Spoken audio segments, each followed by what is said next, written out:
بسم اللہ الرحمن الرحیم۔ السلام علیکم ناظرین مزید اپڈیٹس کے ساتھ آپ کے خدمت میں ایک بار پھر حاضر ہیں۔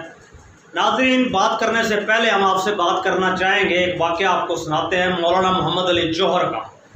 مولانا محمد علی جوہر کو انگریز سرکار نے یعنی ایسٹ انڈیا کمپنی نے بغاوت کے جرم میں گرفتار کر لیا۔ اسی دوران ان کی جو جوان صاحب بیٹی تھی جس کا نام آمنہ تھا، وہ شدید ذلیل ہو گئی۔ علالت اس قدر ہو گئی کہ بالکل آخری سطح پر پہنچ گئی۔ جواب دیا گیا کہ مولانا صاحب سے کسی طرح ایک ملاقات کروا دی جائے۔ مولانا تک جب یہ بات پہنچی تو مولانا صاحب ہتھکڑیوں سمیت ان کو لایا گیا۔ وہاں پر آئے، تشریف لائے، جوان سال بیٹی سے ملے، حالت مرگ کے اندر تھے، چند آنسو بہائے۔ اس کے بعد ان کی غیرت نے گوارا نہ کیا کہ انگریز سرکار سے یہ کہا جائے کہ مجھے چھوڑ دو، میں نے اپنی بیٹی کے ساتھ رہنا ہے۔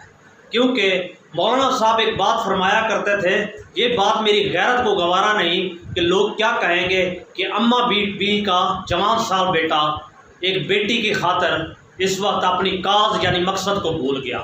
پھر وقت نے دیکھا، کچھ دنوں بعد ان کی جوان سال بیٹی اللہ تعالیٰ کو پیاری ہو گئی۔ تو اس صورت میں جو انگریز لوگ تھے جن کو ہم کافر کہتے ہیں، ان میں کچھ نہ کچھ غیرت برقرار تھی۔ اس غیرت کو سامنے رکھتے ہوئے انہوں نے محمد علی جوہر کو رہا کر دیا تاکہ وہ جائیں اور جنازے میں بھی شریک ہوں۔ اس وقت ان کا غم بہت بڑا ہے، لیکن کیا کریں، پاکستان میں تو یہ صورتحال اس سے بھی زیادہ دیگر گوں ہے۔ ناظرین، آج ہم بات کریں گے زندہ قومیں کیا ہوتی ہیں، مردہ قوم کیا ہوتی ہے، ہماری ترجیحات کا فرق کیا ہے، ہم غیرت مند کس قدر ہیں، لیڈرز کون ہوتے ہیں، ڈمی لیڈرز اور سیلفی لیڈرز کیا ہوتے ہیں، اور اس کے ساتھ ساتھ بات کریں گے کہ ریاست نے فیصلہ کر لیا ہے کہ کیسز دائر کرنے کی بجائے اب سیدھا بندہ ہی غائب کر دو۔ ناظرین، صورتحال یہ ہے کہ اپڈیٹ تفصیل کے ساتھ آپ کے سامنے تصویر آ رہی ہے۔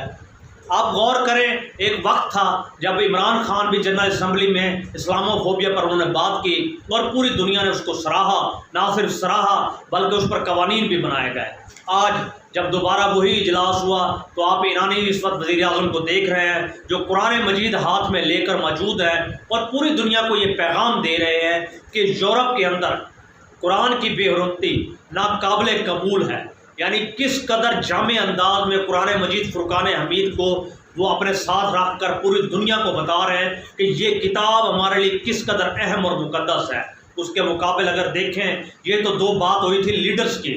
ایسے لوگ جو لیڈرز تو نہیں لیکن کچھ اور ضرور ہیں، جو سلیکشن اور سیلفی وزیر اعظم ہیں، آپ اسے عبوری وزیر اعظم نہ کہیے، جو صرف اور صرف ایک سیلفی بنانے پر اتفاق کرتے ہیں اور اس بات پر اتفاق کرتے ہیں کہ ان کے اہل خانہ اور دوست و اعزا اقربا دیکھ لیں کہ وہ جناب صاحب جنرل اسمبلی پہنچ چکے ہیں۔ یہ تو اوقات اور یہ حیثیت ہے، اس سے آپ کیپیسٹی کا، اہلیت کا، دور اندیشی کا یا کسی طرح کی لیڈرشپ کا آپ اندازہ لگائیے۔ یہ تو انتہائی سطحی کیفیت کے مالک لوگ ہیں، آگے یہ کیا کریں گے۔ لیکن اس بات پہ کیا کہنے، لفافہ صحافی آپ بھی آج بھی لفافہ جرنلزم کر رہے ہیں اور اس بات کو بڑھا چڑھا کر پیش کر رہے ہیں، مگر پوری دنیا اس چیز کو کسی اور انداز میں دیکھ رہی ہے۔ ناظرین، یہ ایک ایسا شخص وزیر اعظم بنایا گیا جو کسی طور پر کسی علاقے کا ناظم اور کونسلر بننے کی بھی اہلیت نہیں رکھتا، مگر کیا کریں، 24 کروڑ لوگوں پر کمپنی نے ایک شخص مسلط کیا ہے۔ کمپنی نے فیصلہ کیا ہے کہ یہی سیاہ و سفید کا ہمارا مالک ہوگا۔ افسوس کا مقام ہے۔ اور اس کے ساتھ ساتھ آپ کو بتاتے جائیں، جو کیسز کمپنی اس وقت لوگوں پر یا پی ٹی آئی پر کیا کرتے تھے، اس کے بارے میں اندرون خانہ یہ فیصلہ کیا گیا ہے کہ عمومی طور پر یہ ہوتا ہے جب کیسز کیے جاتے ہیں تو لوگ عدالت میں جاتے ہیں، وکلا کرتے ہیں اور ریلیز ہو جاتے ہیں۔ تو لہٰذا اس سارے پروسیس کو مائنس کر دیا جائے، ایک ہی شکل نکالی گئی ہے۔ وہ شکل یہ ہے کہ سیدھا اٹھاؤ اور عمران ریاض کی طرح غائب کر دو، جس میں نہ عدلیہ کا قصور ہو، نہ پولیس ہو، نہ کوئی اور محکمہ انوالو ہو، پھر جو کرنا ہے اپنی من چاہی طریقے سے کر لو۔ یہ بات آپ حیران ہوں گے کہ علال اعلان کر دی گئی ہے، یہ ریاست ہے یا کچھ اور۔ آپ خود سوچیں کہ ہم کس سطح تک گر چکے ہیں۔